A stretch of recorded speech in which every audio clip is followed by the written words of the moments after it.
എല്ലാവർക്കും നമസ്കാരം. Cataract surgery കഴിഞ്ഞ് എല്ലാം ഒരുവിധം സെറ്റായിട്ടാട്ടെ ഇനി വരുന്നതെന്ന് വെച്ചാണ് കുറച്ച് ദിവസം ഞാൻ വീഡിയോസിൽ നിന്നൊക്കെ മാറി നിന്നത്.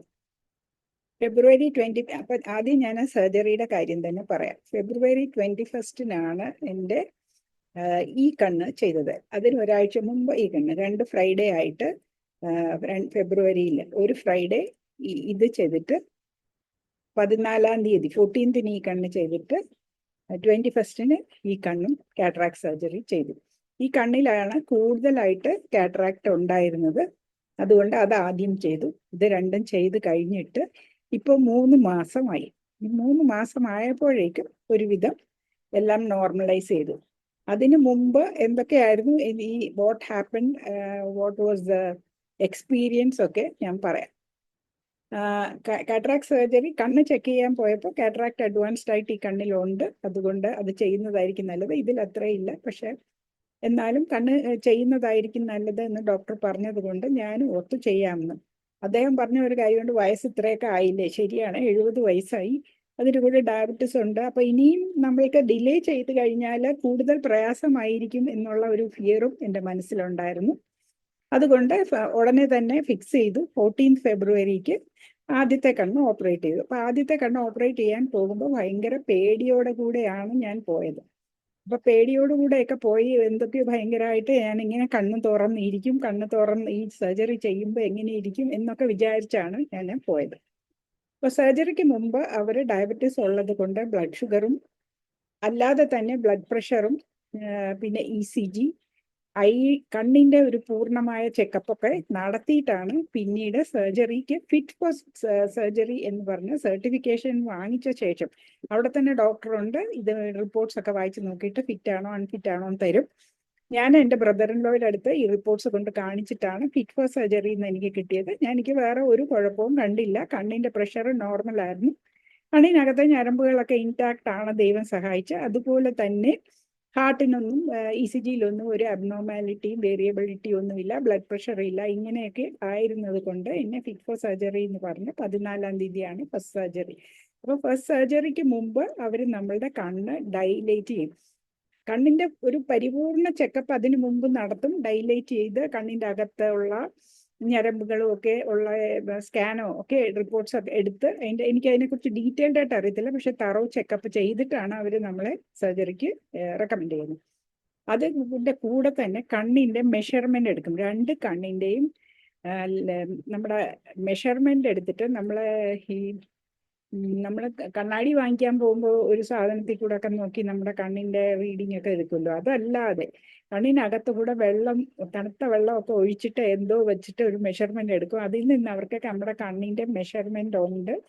അത് കാരണം സർജറി ചെയ്യാൻ നേരം അവർക്ക് ലെൻസ് ഒക്കെ എങ്ങനെ ഇരിക്കണം എന്നുള്ളതൊക്കെ അവർക്ക് അറിയാം. അപ്പൊ അങ്ങനെ സർജറിക്ക് വളരെയധികം പേടിയോടെ കൂടെയാണ് ഞാൻ ഫസ്റ്റ് സർജറിക്ക് പോയത്. അപ്പൊ പോയപ്പോൾ ആദ്യം നമ്മളോട് വരാൻ പറഞ്ഞ് 3 മണിക്ക് ഉച്ചയ്ക്ക് ശേഷം ഞാൻ അഗർവാൾ ഹോസ്പിറ്റൽസ് ഇവിടെ ശാസ്ത്രങ്ങളത്തുള്ളിടത്താണ് ഞാൻ പോയത്. അപ്പൊ അവിടെ എൻ്റെ നെയ്ബറും എൻ്റെ കൂടെ ജോലി ചെയ്യുന്നവരും ഒക്കെ ചെയ്തിട്ട് വളരെ നല്ല എക്സ്പീരിയൻസ് ആണെന്ന് പറഞ്ഞത് കൊണ്ടാണ് അത് ചൂസ് ചെയ്തത്. അപ്പൊ അവിടെ ചെന്ന് കഴിഞ്ഞിട്ട് സർജറിയുടെ അന്ന് നമ്മളോട് 3 മണിക്ക് എങ്ങാണ്ടാണ് സർജറി, അപ്പൊ 2 മണിക്കോ 1 മണിക്കോ ഏതോ വരാൻ പറഞ്ഞു. അപ്പൊ അന്നേരം നമ്മൾ പൈസയൊക്കെ അടച്ച്, മറ്റേ ചെക്കപ്പിനൊക്കെയുള്ള പൈസ വേറെ അടയ്ക്കണം, സർജറിക്കുള്ള പൈസ അപ്പോൾ അടയ്ക്കണം. അപ്പൊ അടച്ചു കഴിഞ്ഞിട്ട് അവർ നമ്മൾക്ക് ഇൻഷുറൻസ് ക്ലെയിം അവർ കൊടുക്കും ഇൻ അഡ്വാൻസ്. നമ്മൾ സർജറി ബുക്ക് ചെയ്ത് കഴിയുമ്പോൾ ഇൻഷുറൻസ് ക്ലെയിം കൊടുക്കും. ഇൻഷുറൻസ് എത്ര കിട്ടി എന്നുള്ളതനുസരിച്ച് അതിന്റെ ബാക്കി നമ്മളോട് അടയ്ക്കാൻ പറയും.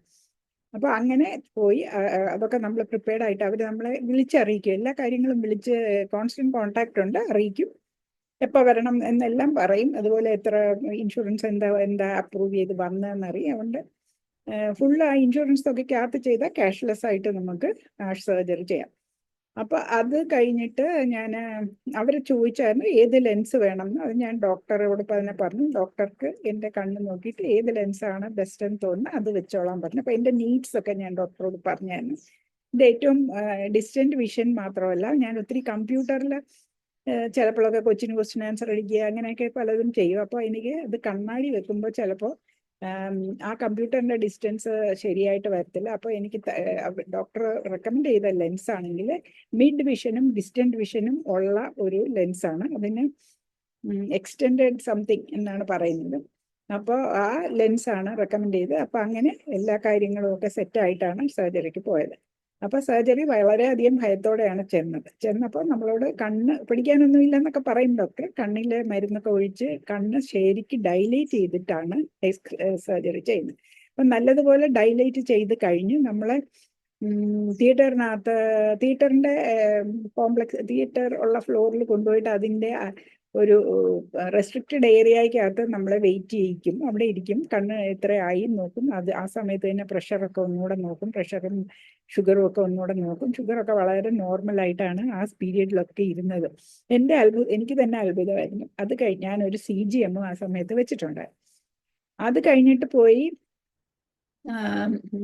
ഡോക്ടർ വിളിക്കുമ്പോൾ അകത്ത് പോകും. എന്നിട്ട് നമ്മൾ ചെന്ന് തിയേറ്ററിനകത്ത് പോയി കഴിഞ്ഞ് നമ്മളുടെ കണ്ണ് അവർ മരുന്നെല്ലാം ഒഴിച്ച് ഡൈലൈറ്റ് ചെയ്ത കണ്ണ് ഈ കണ്ണാണല്ലോ ആദ്യം ചെയ്ത് തുറന്നിരിക്കാനായിട്ട് ആദ്യം ഒരു തുണി വെച്ച് മുഖം മൂടി, ഇവിടെ സ്ലിറ്റ് ഉണ്ട്, തുറന്നിരിക്കാനായിട്ട് എന്തോ ഒരു സ്ക്രൂ വെച്ചിട്ട് നമ്മുടെ ഇങ്ങനെ ക്ലാമ്പ് ചെയ്ത് വെക്കും. അപ്പം നമ്മൾ കണ്ണ് അടയ്ക്കണം വിചാരിച്ചാൽ പോലും നമുക്ക് അടയ്ക്കാൻ ഒക്കാത്ത വിധത്തിൽ ടൈറ്റായിട്ട് വെച്ചിരിക്കും. അത് കാരണം കണ്ണ് അടച്ചു പോകുമോ എന്നുള്ള ഒരു പേടിയും നമുക്ക് ആവശ്യമില്ല.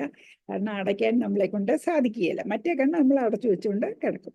അപ്പൊ ഈ കണ്ണ് തുറന്ന് വെച്ച് കഴിഞ്ഞ ശേഷം അവർ കണ്ണിനകത്ത് അനസ്തെറ്റിക് ഡ്രോപ്സ് ഒഴിക്കും. ഒരു ഇൻസ്റ്റന്റ് ഒരു സ്റ്റിങ് വരും എന്ന് പറഞ്ഞെന്ന് തോന്നുന്നു. പക്ഷെ ഒരു കണ്ണങ്ങ് മരവിക്കും. അതുകൊണ്ട് പിന്നെ സർജറി ഒന്നും നമ്മൾ അറിയത്തില്ല. നമ്മൾ ആ പ്രഷർ അറിയുമെങ്കിലും പെയിൻലെസ് ആണ്. അപ്പോൾ കണ്ണില്ലാത്ത ഡ്രോപ്സ് ഒക്കെ ഒഴിച്ച് കഴിഞ്ഞിട്ട് പിന്നെ അവര് സർജറി ചെയ്യും. സർജറി ചെയ്ത് കഴിഞ്ഞ് പഴയ ലെൻസ്, ഒരു ക്യാപ്സ്യൂളിനകത്താണ് ഈ ലെൻസ് ഇരിക്കുന്നത്. കണ്ണിന്റെ ഇതിന്റെ പുറത്തില് ഒരു ക്യാപ്സ്യൂളിനകത്താണ് നമ്മുടെ കണ്ണിന്റെ ലെൻസ് ഇരിക്കുന്നത്. അപ്പൊ ആ ക്യാപ്സ്യൂൾ ഇപ്പൊ ഇതൊക്കെ സ്ലിറ്റ് ചെയ്ത് ആ ലെൻസ് അവര് കട്ട് ചെയ്ത് തന്നെ കളയും. കട്ട് ചെയ്ത് ലെൻസ് എന്ന് പറഞ്ഞാൽ ഒരു മിനിസ്ക്യൂൾ സാധനമായിരിക്കും. എനിക്കറിയത്തില്ല അത് എത്രയുണ്ടെന്ന്. അപ്പൊ അവർ പറയും, എന്നോട് പറഞ്ഞായിരുന്നു സർജറി ചെയ്യാൻ പോവാന്ന് പറഞ്ഞു, ലെൻസ് മാറ്റാൻ പോവാണെന്ന് പറഞ്ഞു. അപ്പൊ അതിന് മുമ്പ് നമ്മളുടെ കണ്ണിന്റെ ഈ കണ്ണല്ലേ നമുക്ക് തുറന്നിട്ടുള്ളൂ, അതിന്റെ മുമ്പിൽ ഒരു എക്വിപ്മെന്റ് വെക്കും. അതിനകത്തോട്ട് നോക്കാൻ പറയും. അതിനകത്തോട്ട് നോക്കി അതിനകത്തൊരു ഇമേജ് കാണും. ആ ഇമേജ് തന്നെ നോക്കിക്കൊണ്ടിരിക്കണം. ഐബോൾ ഇങ്ങനെയൊന്നും സൈഡിലേക്ക് ആക്കരുത്, നേരെ നോക്കിക്കൊണ്ടിരിക്കണം എന്ന് പറയും. ഞാൻ കഴിയുന്നത്രയും നേരെ നോക്കിക്കൊണ്ടിരുന്നു. ബ്ലിങ്ക് ചെയ്യാൻ ഒക്കത്തുമില്ല. അപ്പൊ ഒരു ഇമേജ് നമുക്ക് കാണാം. എന്നിട്ട് ലെൻസ് റിമൂവ് ചെയ്യാൻ പോവുക എന്ന് പറഞ്ഞ് പുള്ളി എന്തൊക്കെയോ ചെയ്തപ്പോൾ ശരിക്കും ആ ഇമേജ് അങ്ങ് ഡിസപ്പിയർ ചെയ്തിട്ട് വെറും ലൈറ്റ് മാത്രമേ പിന്നെ കാണാൻ പറ്റുള്ളായിരുന്നു. അപ്പൊ പിന്നെ കുറേ നേരം വെള്ളം ഒഴിച്ചു. കുറേ നേരം മീൻസ് 1 or 2 minutes. അപ്പൊ നമ്മുടെ കണ്ണിന് നല്ല സുഖമാണ്. നല്ല സൂതിങ് ആയിട്ട് കൂൾ വാട്ടർ എന്തോ ഒഴിച്ചിട്ട് ആ ലെൻസിന്റെ ഡെബ്രി എല്ലാം, കട്ട് ചെയ്ത ലെൻസിന്റെ ഡെബ്രി എല്ലാം ഫ്ലഷ് ഔട്ട് ചെയ്ത് കഴിഞ്ഞ ശേഷം ലെൻസ് ഇടാൻ പോവുകയാണെന്ന് പറഞ്ഞു. അത് കഴിഞ്ഞിട്ട് ലെൻസ് ഇട്ടു. അപ്പോഴത്തേക്ക് ആ ഇമേജ് വളരെ ഷാർപ്പായിട്ട് തിരിച്ച് നമ്മുടെ ഫോക്കസിൽ വന്നു. അപ്പൊ അത്രേ ഉള്ളൂ ആ സർജറി. അപ്പൊ അത് കഴിഞ്ഞ് തയ്യലും പിടിക്കലും ഒന്നും ഇല്ല. ഈ ലെൻസ് ഇട്ടു. പിന്നെ ഇത് തന്നെ ചെറിയ ഇൻസിഷൻസ് ആണ്. അത് 3 ഇൻസിഷൻ ആണെന്ന് എനിക്ക് തോന്നുന്നത്, എനിക്ക് അറിഞ്ഞുകൂടാ. ഇതിന്റെ ഒരു സർജറിയുടെ വീഡിയോസ് ഒക്കെ ഒരുപാട് യൂട്യൂബിലുണ്ട്. കാറ്ററാക്ട് സർജറി എങ്ങനെയാണെന്ന് ഉള്ള വീഡിയോ ചെക്ക് ചെയ്താൽ അത് ചെയ്യുന്നതൊക്കെ കാണാം. പക്ഷെ ചെയ്യുന്ന കാണാൻ വളരെ ഇതേ ഉള്ളൂ. അത് കഴിഞ്ഞിട്ട് അവരൊരു സാധനം വെച്ച് ആ കണ്ണ് മൂടിക്കെട്ടിയിട്ട് എന്നെ അവർ പിടിച്ചൊക്കെ ഇറക്കാൻ നോക്കി. എനിക്ക് തന്നെ ഇറങ്ങാനൊക്കെ പറ്റും. യോഗ എവറിഡേ ഉള്ളത് കൊണ്ട് ഒരു സ്ട്രെച്ചറിൽ നിന്ന്, ഒരു ഓപ്പറേഷൻ ടേബിളിൽ നിന്നൊക്കെ തന്നെ ഇറങ്ങാനുള്ള ഫിറ്റ്നസ് ഒക്കെ ഇപ്പോൾ ഉണ്ട്. എന്നിട്ട് ഇറങ്ങി പുറത്ത് വന്നു. എൻ്റെ ഹസ്ബൻഡ് അവിടെ ഇരിപ്പുണ്ടായിരുന്നു. 10 മിനിറ്റാണ് മാക്സിമം സർജറിക്ക് എടുക്കുന്നത്. 10 മിനിറ്റ്. ആ 10 മിനിറ്റ് കൊണ്ട് ഇങ്ങനെയൊക്കെ ചെയ്ത് ഒരു പെയിൻലെസ് ആയിട്ടുള്ള ഒരു കാര്യവും കഴിഞ്ഞ് കണ്ണും മൂടിക്കെട്ടി ഇറങ്ങി വന്ന് പിന്നെ താഴെ പോയി, മുകളിലത്തെ നിലയിലാണ്, താഴെ പോയി. അത് കഴിഞ്ഞിട്ട് ഒരു കൗൺസിലിംഗ് സ്ഥലത്ത് ചെന്ന് അവർ നമ്മളോട് അധികം ഈ സൈഡ് അല്ലേ ചെയ്തത്, അപ്പൊ ഇങ്ങനെ കിടന്ന് രാത്രി ഉറങ്ങരുത്, ഈ സൈഡിലോട്ട്. അപ്പൊ നീരൊക്കെ ഉണ്ടെങ്കിൽ അക്യുമുലേറ്റ് ചെയ്യാൻ സാധ്യതയില്ലേ, ഇൻഫ്ലമേഷനൊക്കെ നാച്ചുറലായിട്ട് കാണും. അതുകൊണ്ട് നമ്മൾ ഫ്ലാറ്റ് ആയിട്ടോ മറ്റേ സൈഡിലോ തല വെച്ച് കിടക്കാൻ പാടുള്ളൂ. തല കുനിക്കരുത് എന്ന് വിചാരിച്ചപ്പോൾ ഞാൻ വിചാരിച്ചു ചോറുണ്ണാനൊക്കെ ഇങ്ങനെ ഉണ്ണണം. അങ്ങനെയല്ല, വേസ്റ്റ് ഡൗൺ ആയിട്ട് കുനിയരുത്. അപ്പൊ നമ്മുടെ തലയിലുള്ള പ്രഷർ കൂടും. നമ്മൾ കുനിഞ്ഞ് നോക്കിയാൽ മതി, വെറുതെ ഇങ്ങനെ ഒന്ന് കുനിഞ്ഞ് നോക്കിയാൽ മതി. അങ്ങനെ കുറച്ച് ഇൻസ്ട്രക്ഷൻസ്, വെയിലത്ത് ഇറങ്ങരുത് എന്നുള്ളതും ഒക്കെ പറഞ്ഞു. ഈ ബാൻഡേജ് വെച്ച് ഒരു ഡാർക്ക് ഗ്ലാസ് തന്നു, ഈ സൈഡെല്ലാം മൂടിയുള്ള ഒരു ഡാർക്ക് ഗ്ലാസ് തന്നു. ഡാർക്ക് ഗ്ലാസും തന്നിട്ട് എന്നോട് വീട്ടിൽ പോയി കഴിഞ്ഞിട്ട് 1 മണിക്കൂർ കഴിഞ്ഞ് കണ്ണാടി ഊരാം, അല്ല ഈ ബാൻഡേജ് ഊരാമെന്ന് പറഞ്ഞു. ബാൻഡേജ് ഊരി കഴിഞ്ഞാൽ പിന്നെ 1 അവർ വിട്ട് വിട്ട് വിട്ട് വിട്ട് മരുന്ന് ഒഴിക്കാനുണ്ട്. അപ്പോൾ 1 അവർ വിട്ട് മരുന്ന് ഒഴിക്കുന്നത് ആദ്യത്തെ ദിവസം, പിന്നെ അടുത്ത ദിവസം ഒക്കെ 4 മണിക്കൂർ ഇടവിട്ടോ 4 മണിക്കൂർ ഇടവിട്ട് അങ്ങനെ 3 മരുന്നുകൾ ഉണ്ടായിരുന്നു എന്നാണ് എൻ്റെ ഓർമ്മ. അപ്പൊ ഈ മരുന്നുകൾ 4 മരുന്നുകൾ ഉണ്ടായിരുന്നു. ഈ മരുന്നുകൾ അതിനൊരു അത് ഒരു ടേബിൾ തരും, അതനുസരിച്ച് നമ്മൾ മരുന്ന് ഒഴിച്ചുകൊണ്ട് ഇരിക്കണം. ഒരാഴ്ച കുറച്ച് ഫ്രീക്വൻ്റ് ആയിട്ട് ഒഴിക്കണം, രണ്ടാമത്തെ ആഴ്ച ഇച്ചിരൂടെ ഇൻഫ്രീക്വൻ്റ് ആകും, അങ്ങനെ അങ്ങനെ 1 മാസത്തോളം മരുന്ന് ഒഴിക്കും. ഈ സർജറിക്ക് മുൻപും ഒരു മരുന്നുകൾ തന്നായിരുന്നു, 2 ദിവസം മുമ്പ് മരുന്ന് ഒഴിക്കാൻ. എനിക്ക് തോന്നുന്നു നമുക്ക് ഈ തരുന്ന മരുന്നുകളൊക്കെ തന്നെയാണ് നമുക്ക് അലർജി ഉണ്ടോ എന്നൊക്കെ അറിയാൻ വേണ്ടിയാണ്. അപ്പൊ ആ സർജറിക്ക് മുമ്പ് 2 ദിവസവും നമ്മളിങ്ങനെ മണിക്കൂർ കണക്കിനല്ല, രാവിലെയോ വൈകിട്ടോ ഒക്കെ മരുന്ന് ഒഴിച്ചിട്ടാണ് നമ്മൾ സർജറിക്ക് ചെല്ലുന്നത്. അത് രണ്ടാമത്തെ സർജറി ഒരാഴ്ച കഴിഞ്ഞ് ചെന്നു. അപ്പോൾ ഈ സർജറി കഴിഞ്ഞ് എന്ത് പറ്റി, രണ്ടാമത്തെ സർജറി ഒരാഴ്ച കഴിഞ്ഞ് ചെന്നു, ഇതേപോലെ തന്നെ പ്രൊസീജിയർ ആയിരുന്നു. അത് രണ്ടാമത്തേത് ചെയ്തു. അപ്പോഴത്തേക്കും നമുക്കറിയാം എന്താ ചെയ്യേണ്ടതെന്ന്, മരുന്നൊഴിക്കേണ്ടത്. അപ്പോൾ ഈ 2 കണ്ണിൻ്റെയും കൂടെ സിൻക്രണൈസ് ചെയ്ത് വേറൊരു ചാർട്ട് തന്നു, എങ്ങനെ മരുന്ന് ഒഴിക്കണം എന്നുള്ളത്. അപ്പോൾ പല മരുന്നുകളും 2 കണ്ണിലും ഒഴിക്കണം, ഒരു കണ്ണിൽ തന്നെ ഒഴിക്കാൻ പറ്റത്തില്ല. അപ്പം ഈ ഒരാഴ്ച മറ്റേത് ഒഴിച്ചു. അപ്പൊ പിന്നെ രണ്ടാമത്തെ ആഴ്ച ആയപ്പോഴത്തേക്കും 2 കണ്ണിനും ഒന്നിച്ച് ഒഴിക്കാനുള്ള രീതിയിലുള്ള മരുന്നുകൾ എങ്ങനെയാണ് ഒഴിക്കേണ്ടതെന്നൊക്കെ പറഞ്ഞ് ഞാൻ അങ്ങനെ മരുന്ന് ഒഴിച്ചുകൊണ്ട് ഇരുന്നു. അത് ഒരു 1.5 മാസത്തോളം അങ്ങനെ മരുന്ന് ഒഴിക്കണം. അതിൻ്റെ ആദ്യത്തെ സർജറി കഴിഞ്ഞ് വന്നപ്പോൾ ഭയങ്കരമായിട്ട് ലൈറ്റ് അനുഭവപ്പെട്ടു. 1 മണിക്കൂർ കഴിഞ്ഞ് ബാൻഡേജ് അഴിച്ചു, പിന്നെ കറുത്ത കണ്ണാടി വെച്ച് ലൈറ്റിൽ നിന്ന് കണ്ണിനെ പ്രൊട്ടക്ട് ചെയ്തു. എന്നാലും ഇടയ്ക്കൊക്കെ നമ്മൾ ഇതൊന്ന് ഊരി എന്തെങ്കിലും ചെയ്യുമ്പോൾ, മരുന്ന് ഒഴിക്കാൻ ഊരുമ്പോഴൊക്കെ സഹിക്കാൻ വയ്യാത്ത ഒരു പ്രകാശം കാണും. എന്താന്ന് പറഞ്ഞാൽ നമ്മൾ ഇരുട്ടിനകത്താണ് ഇരുന്നത്, അത് മാറി. അതൊന്ന്. രണ്ടാമത്തെ കാര്യം, നമ്മുടെ കണ്ണ് ഡൈലേറ്റഡ് ആയിട്ടായിരിക്കുന്നത്. ഡൈലേറ്റ് ചെയ്തത് ചെരിച്ച് നോർമലായിട്ടൊക്കെ വരാനായിട്ട് ഒരു ദിവസം പിറ്റേ ദിവസം ആകുമായിരിക്കും. അപ്പൊ ഇന്റൻസ് ലൈറ്റ് നമ്മൾ കാണുന്നത്. അടുത്ത ദിവസം തൊട്ട് ഈ കറുത്ത കണ്ണാടി, അടുത്ത ദിവസം വീണ്ടും ഡോക്ടറെ കാണും ഫോളോ അപ്പിന്. അപ്പൊ കണ്ണാടി വേണമെങ്കിൽ കറുത്ത കണ്ണാടി വെച്ചാൽ മതി, വീട്ടിനകത്ത് അങ്ങനെ വെക്കണ്ട എന്നൊക്കെ ഡോക്ടർ പറഞ്ഞു. വെയിലത്തധികം നിൽക്കരുത് എന്നുള്ളൊരു ഇൻസ്ട്രക്ഷനും ഉണ്ട്. അപ്പൊ ഞാൻ അടുത്ത ദിവസം കണ്ണാടി വെച്ച് തന്നെ ഇരുന്നു. എന്തായാലും വെളിച്ചം കാണുന്നതിന്റെ പ്രയാസം കൊണ്ട് കണ്ണാടി വെച്ചിരുന്നു. പിന്നെ ഞാൻ നോക്കിയപ്പോൾ എൻ്റെ ഷുഗർ എല്ലാം അങ്ങ് നല്ലതുപോലെ താന്നു. എൻ്റെ സന്തോഷം കൊണ്ടായിരിക്കും. ഈ കണ്ണാടിയൊക്കെ ഞാൻ ഭയങ്കര കോംപ്ലിക്കേറ്റഡ് സർജറി ആണെന്ന് വിചാരിച്ചെങ്കിലും, കണ്ണടയ്ക്കാതെ എങ്ങനെ ഇരിക്കും, നോവും, കണ്ണിനകത്ത് മുറിക്കുമ്പോൾ എങ്ങനെ ഇരിക്കും എന്നൊക്കെ വിചാരിച്ചുകൊണ്ടിരുന്നെങ്കിലും അതൊന്നും ഇല്ലാതെ സിമ്പിളായിട്ട് കഴിഞ്ഞു എന്ന് കണ്ടപ്പോഴത്തെ സന്തോഷം കൊണ്ടാണോ എന്നറിഞ്ഞു. ഇവിടെ ഷുഗറൊക്കെ CGM അനുസരിച്ച് വളരെ നോർമലായിട്ട്, ഞാൻ എന്ത് കഴിച്ചാലും നോർമലാകുന്ന രീതിയിൽ ഷുഗർ നിന്നു. നമ്മുടെ ഇമോഷൻസും നമ്മുടെ ബ്ലഡ് ഷുഗർ ഫിഗേഴ്സും വളരെ നല്ല കണക്ഷൻസ് ഉണ്ട്. വളരെ നമ്മുടെ സ്ട്രെസ് ഹോർമോൺസ് ആണ് നമ്മുടെ ഷുഗറിനെ പലപ്പോഴും കൂട്ടുന്നത്. അപ്പൊ ഈ ഇത് കഴിഞ്ഞ് രണ്ടാമത്തെ കണ്ണ് ചെയ്തു. രണ്ടാമത്തെ കണ്ണ് ചെയ്തപ്പോഴത്തേക്കും എൻ്റെ CGM-ന്റെ കാലം കഴിഞ്ഞു. പിന്നെ ഞാൻ ഫിംഗർ സ്റ്റിക്ക് വെച്ചാണ് നോക്കിക്കൊണ്ടിരുന്നത്. അത് കഴിഞ്ഞിട്ട് രണ്ടാമത്തെ സർജറിയും കഴിഞ്ഞിട്ട് വന്നു. അതൊരു വിധമൊക്കെ സെറ്റിൽഡ് ആയപ്പോൾ ഞാൻ ഒരു ദിവസം ടെറസിൽ പോയി കുറച്ചു നേരം. വെയിലത്ത് നിന്നില്ല, കുറച്ച് ഷെയ്ഡിൽ നിന്നു. പക്ഷെ ടെറസ് ഭയങ്കര ഗ്ലെയറിംഗ്ലി ഹോട്ടായിരുന്നു. അവിടെ നിന്നുള്ള റിഫ്ലക്റ്റഡ് വൈറ്റ് ആണ് ടെറസിന്റെ ഫ്ലോർ. റിഫ്ലക്റ്റഡ് ലൈറ്റ് എല്ലാം കൊണ്ടായിരിക്കാം എൻ്റെ കണ്ണിന് പിറ്റേ ദിവസം രാവിലെ ആയപ്പോൾ തുറക്കാൻ വയ്യാത്ത പോലെ വേദന വന്നു. ഡോക്ടർ പറഞ്ഞത് ഇൻഫ്ലമേഷൻ കൊണ്ട്, ഒരു പേടിക്കാനും ഇല്ല പറഞ്ഞ് ഒഴിച്ചുകൊണ്ടിരുന്ന ഒരു മരുന്ന് റീസ്റ്റാർട്ട് ചെയ്തു. അത് ഒരു ദിവസം കൊണ്ട് തന്നെ ആ പെയിൻ സബ്സൈഡ് ചെയ്തു. ഒരാഴ്ച അത് ഉപയോഗിച്ചപ്പോഴത്തേക്കും ഇതൊക്കെ മാറി.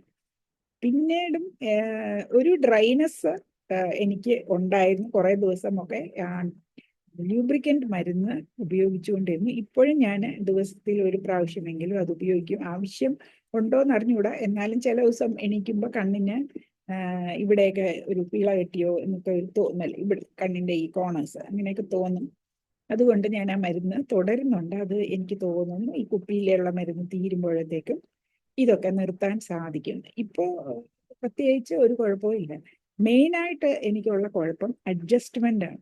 70 ഇയേഴ്സ് ആയെന്ന് ഓർക്കണം. ഈ 70 വർഷം ഞാനൊരു ഷോർട്ട് സൈറ്റഡ് പേഴ്സൺ ആയിരുന്നു. എനിക്ക് ഷോർട്ട് സൈറ്റ് ഉണ്ടായിരുന്നു. അതായത് ദൂരക്കാഴ്ചയില്ല, അടുത്തുള്ളതൊക്കെ നല്ലതായിട്ട് കാണും. അപ്പൊ ഞാൻ എപ്പോഴും ഇങ്ങനെ അടുത്ത് പിടിച്ചാണ് വായിച്ചുകൊണ്ടിരുന്നത്. അതുപോലെ കാറ്ററാക്ട് വന്നും കൂടെ കഴിഞ്ഞതുകൊണ്ടാണ് ഡോക്ടർ പറയുന്നത്, സോറി, എനിക്ക് ഏത് സാധനവും ഇപ്പൊ ഞാൻ ഈ മൊബൈലിൽ നോക്കുകയാണ്, ഞാൻ വളരെ ക്ലോസ് ആയിട്ട് പിടിച്ച് കണ്ണാടി ഇല്ലാതെയാണ് നോക്കിക്കൊണ്ടിരുന്നത്. ഇപ്പോൾ അത് കണ്ണാടി ഇല്ലാതെ കാണാൻ വയ്യ. ഞാൻ പറഞ്ഞില്ലേ, ദൂരെ കാഴ്ചയും മിഡ് റേഞ്ചും കമ്പ്യൂട്ടറൊക്കെ വെച്ചാൽ ഇപ്പൊ എനിക്ക് ഈ സ്ക്രീനൊക്കെ കാണാൻ എനിക്ക് കണ്ണാടിയുടെ ആവശ്യമൊന്നുമില്ല. ദൂരക്കാഴ്ചയും മിഡ് റേഞ്ചും എനിക്ക് കണ്ണാടി ഇല്ലാതെ തന്നെ കാണാം. നോർമൽ ആയിട്ടുള്ള ഡേ ടു ഡേ പടി കയറുക, ഇറങ്ങുക, എല്ലാ വീട്ടിനകത്തോടി കണക്ക് ഒന്നിനും എനിക്ക് കണ്ണാടിയുടെ ആവശ്യമില്ല. കണ്ണാടിയുടെ ആവശ്യമുള്ളത് ഇപ്പോൾ വായിക്കാനാണ്. ഇപ്പൊ ഞാൻ ഇതിനകത്ത് എന്തെങ്കിലും ഒന്ന് എടുത്തു വായിക്കാനാണ് പോവുകയാണെങ്കിൽ, അത് ഒരു വാട്സാപ്പ് മെസ്സേജസ് നോക്കണമെങ്കിൽ കണ്ണാടി ഇല്ലാതെ എനിക്കത് കാണാനേ പറ്റുകയില്ല. അപ്പോൾ കണ്ണാടി ഇല്ലാതെ കാണാൻ പറ്റത്തില്ല. പണ്ടാണെങ്കിൽ കണ്ണാടിയുടെ ആവശ്യമില്ല, ഞാൻ കട്ടിലേക്ക് കിടന്നിങ്ങനെ ഇതൊക്കെ വായിച്ചുകൊണ്ട് ഇരിക്കും. പക്ഷെ അങ്ങനെ വായിക്കാൻ എനിക്കിപ്പോൾ സാധിക്കില്ല. പല കാര്യങ്ങളൊക്കെ വായിക്കാം, അത് എനിക്ക് വലിയൊരു പ്രയാസം പോലെ തോന്നി. അത് മാത്രമല്ല, ഞാൻ എൻ്റെ ഈ ക്ലോസ് പിടിക്കുന്നത് വെച്ച് എനിക്ക് കണ്ണാടി വെച്ചാലും കാണത്തില്ല. അതായത് ഈ ഡിസ്റ്റൻസിൽ എനിക്ക് പിടിക്കണം. അപ്പൊ ഞാൻ ഇങ്ങനെ പിടിച്ചുകൊണ്ടിരുന്ന, ഞാൻ ഈ ഡിസ്റ്റൻസിൽ പിടിക്കാൻ ഹാബിച്വലി എൻ്റെ കൈ ഇങ്ങനെ പോകും. അപ്പൊ ഈ കണ്ണാടി വെച്ചിട്ട് എനിക്കൊന്നും കാണുന്നില്ല എന്നുള്ള ഒരു ഫ്രസ്ട്രേഷനും വിഷമവും ഒക്കെ ഉണ്ടായിരുന്നു. കുറച്ച് ദിവസം എനിക്ക് ഭയങ്കര പ്രയാസമായിരുന്നു. ഒന്നാമത് ഈ കണ്ണിന് ഇറിറ്റേഷൻ വരുന്നു, അതുപോലെ ഇതിങ്ങനെ പിടിച്ചൊക്കെ വായിക്കാൻ പറ്റുന്നില്ല എന്നുള്ളതായിരുന്നു ഏറ്റവും വലിയ പ്രയാസം. അപ്പൊ അങ്ങനെ വിഷമിച്ചുകൊണ്ടിരുന്നപ്പോഴാണ് ഒരു ദിവസം അത് പെട്ടെന്ന് ക്ലിക്ക് ചെയ്തത്. എനിക്ക് ഇനി കണ്ണാടി വെച്ച് വായിക്കേണ്ടത് കൊണ്ട് ഒരു പർട്ടിക്കുലർ ഡിസ്റ്റൻസിൽ വെച്ച് വായിക്കാൻ പറ്റുള്ളൂ, അല്ലാതെ ദൂരെ വെച്ചാലും വായിക്കാമായിരിക്കാം, എനിക്കറിഞ്ഞൂടാ. ഈ കണ്ണാടിയുടെ ഈ ഭാഗമല്ലേ ഉള്ളൂ റീഡിംഗ് ഗ്ലാസ്. അപ്പൊ ആ റീഡിംഗ് ഗ്ലാസ്സിൽ കൂടെ നോക്കണം. ഇങ്ങനെ നോക്കിയാൽ പറ്റത്തില്ല, ഇങ്ങനെ നോക്കണം.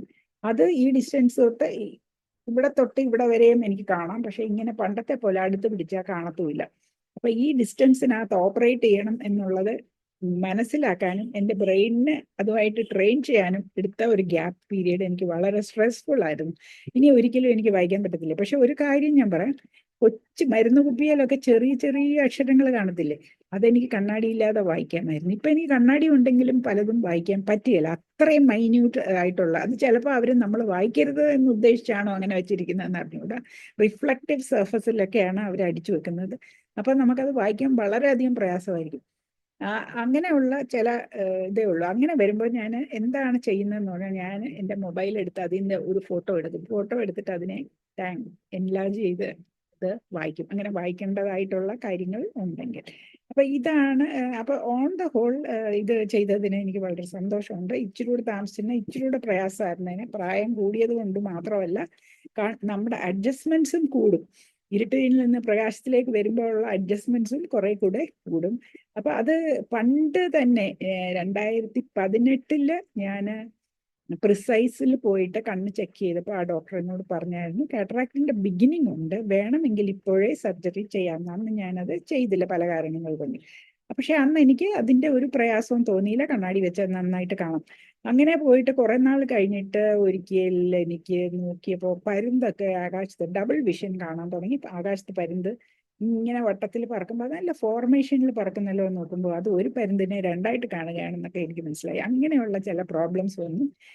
ഒരു പ്രാവശ്യം ഇതുപോലെ കണ്ണാടിക്ക് വേണ്ടിയിട്ട് ഡോക്ടറെ അടുത്ത് പോയി. ഞാൻ ഒരു വർഷത്തിൽ ഒരിക്കൽ പോയി ഒരു കംപ്ലീറ്റ് ചെക്കപ്പ് ചെയ്യും. എന്താന്ന് പറഞ്ഞാൽ, ഡയബറ്റിസ് ഉള്ളത് കൊണ്ട് വല്ല റെറ്റിനോപ്പതിയോ അല്ലെങ്കിൽ വേറെ കണ്ണിനകത്ത് വരാവുന്ന ഡീജനറേഷൻസ് വല്ലതും ഉണ്ടോ എന്നറിയാൻ എല്ലാ വർഷവും ഞാൻ പോയി കണ്ണ് കംപ്ലീറ്റ് ചെക്കപ്പ് ചെയ്യും. അപ്പൊ അങ്ങനെ ചെയ്തപ്പോൾ ഗ്ലാസിന് പ്രിസ്ക്രിപ്ഷൻ തന്ന ഡോക്ടറും പറഞ്ഞു, കാറ്ററാക്ട് ഉണ്ട്, അർജൻസി ഇല്ല.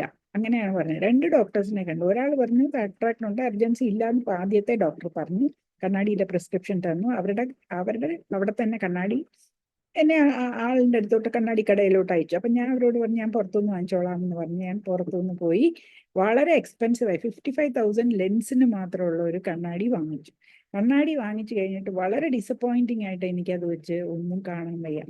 കണ്ണാടി വെച്ച് എനിക്ക് ഡിസ്റ്റന്റ് വിഷനാണ് പ്രോബ്ലം. നിയർ വിഷന് എനിക്ക് കണ്ണാടി വേണ്ട. അപ്പൊ കണ്ണാടി മാറ്റി വെച്ച് എനിക്ക് വീട്ടിലെ കാര്യങ്ങളൊക്കെ ചെയ്യാം. പക്ഷെ ഈ കണ്ണാടി വെച്ചിട്ട് നോക്കുമ്പോൾ യാതൊന്നും കാണാൻ വയ്യ. അപ്പൊ 2 കണ്ണും കാറ്ററാക്ട് ഉള്ളത് കൊണ്ട് ആ ഡിസ്റ്റന്റ് വിഷൻ കണ്ണാടി വെച്ചാലും കണ്ണാടി വെച്ചില്ലെങ്കിലും സെയിം ആണ്. പിന്നെ വേറൊരു കാര്യം ഞാൻ നോട്ടീസ് ചെയ്ത്, കണ്ണാടി വെച്ചാലും ശരി കണ്ണാടി വെച്ചില്ലെങ്കിലും ശരി, പള്ളിയിൽ പോയി നിൽക്കുമ്പോൾ അച്ഛൻ കുറച്ച് ഡിസ്റ്റൻസിലാണ് നിൽക്കുന്നത്, ഓൾട്ടറിൽ. അപ്പൊ അച്ഛൻ്റെ മുഖം കാണാൻ വയ്യ. പക്ഷെ ആളുകളെ ശബ്ദം കൊണ്ടും രൂപം കൊണ്ടും അവർക്ക് അറിയാം. പക്ഷെ ഫീച്ചേഴ്സ്, കണ്ണ്, മൂക്ക്, വായ അങ്ങനെ കാണത്തില്ല, ഒരു ബ്ലർ. അതും എനിക്ക് മനസ്സിലായി. അപ്പൊ എനിക്ക് എൻ്റെ കണ്ണിന്റെ മുമ്പിൽ ഒരു മൂടലുണ്ട് എന്ന് എനിക്ക് മനസ്സിലായി. അപ്പോൾ വേറൊരു ഡോക്ടറെ പോയി കണ്ടു. ആ ഡോക്ടർ പറഞ്ഞു അവിടെ ചെയ്യാമെന്ന് പറഞ്ഞു. അപ്പോൾ പക്ഷേ അവിടെ ചെയ്യാഞ്ഞതിൻ്റെ കാരണം ആ സമയത്ത് എനിക്ക് കണ്ണടച്ചു കയറി വീട്ടിലിരിക്കാൻ ഒക്കുന്ന സാഹചര്യം അല്ലായിരുന്നു. വീട്ടിൽ പല ആവശ്യങ്ങളുണ്ടായിരുന്നു. അപ്പോൾ വെക്കേഷൻ ആകുമ്പോൾ സാറായി ഗ്രാൻഡ് ഡോട്ടറും വീട്ടിൽ കാണും. അപ്പോഴാകട്ടെ എന്ന് വിചാരിച്ചുകൊണ്ടിരുന്നു.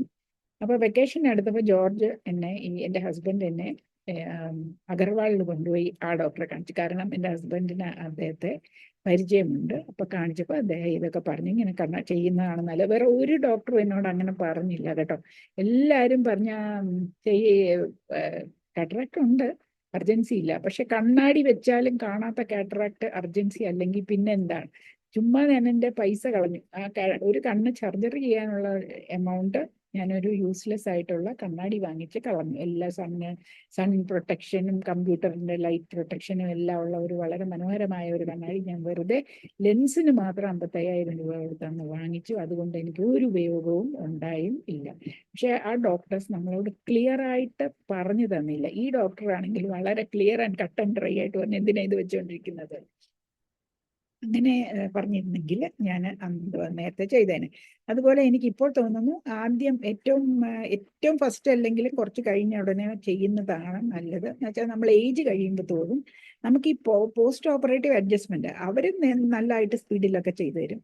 നമ്മൾ സ്വയം ഇതിനോടൊക്കെ അഡ്ജസ്റ്റ് ചെയ്ത് വരാൻ നമ്മൾക്ക് ചിലപ്പോൾ നേരം കൂടുതൽ എടുക്കും. ഒരു 2018 എന്ന് പറഞ്ഞാൽ 18-2-20 7 വർഷം മുമ്പെന്ന് പറഞ്ഞാൽ I was only 63. It would have been easier to adjust. പക്ഷെ ഇപ്പോൾ ഒരുവിധം എല്ലാം നോർമലായി. ഇന്ന് എനിക്ക് എണീറ്റപ്പോൾ ഈ കണ്ണിന് ഒരു ഡ്രൈനെസ് ഉണ്ടോ എന്നൊരു സംശയമൊക്കെ, അതിനെ കൂടുതൽ ഫോക്കസ് ചെയ്യുന്നതുകൊണ്ട് ആകാം.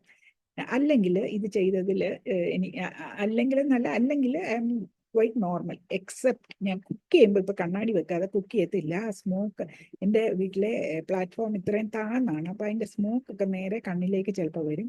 അതുകൊണ്ട് കുക്ക് ചെയ്യുമ്പോൾ ഞാനത് താഴ്ത്തി വെച്ച് തന്നെ, കണ്ണാടി വെച്ച് തന്നെ കുക്ക് ചെയ്യത്തുള്ളൂ.